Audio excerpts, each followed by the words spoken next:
দূর পাহাড় আর শান্ত নদীর মাঝখানে ছিল এক শহর। তার নাম নূরের শহর। এই শহরের মানুষগুলো ধনী ছিল না, কিন্তু তাদের হৃদয় ছিল ঈমানের আলোয় ভরা। ফজরের আজান উঠলেই শহরের অলিগলিতে নীরবতা নেমে আসত, আর মসজিদের দিকে ছুটে যেত আল্লাহর বান্দারা।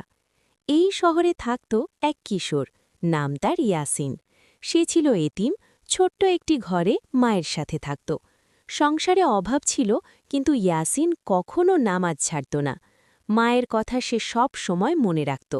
বাবা, আল্লাহর উপর ভরসা করলে কখনো অন্ধকার থাকে না। একদিন নূরের শহরে ভয়াবহ খরা দেখা দিল। বৃষ্টি নেই, ফসল শুকিয়ে গেল, মানুষের চোখে দুশ্চিন্তা। শহরের বড় বড় ধনী লোকেরা নানা পরিকল্পনা করল, কিন্তু কেউ আল্লাহর দিকে পুরোপুরি ফিরে গেল না। সেই রাতে ইয়াসিন মসজিদে একা বসে কান্নায় ভেঙে পড়ল। সে 2 হাত তুলে বলল, হে আল্লাহ, আমি তো কিছুই না, কিন্তু তুমি সবকিছু। আমাদের শহরকে বাঁচাও। পরদিন ভোরে আশ্চর্য ঘটনা ঘটল।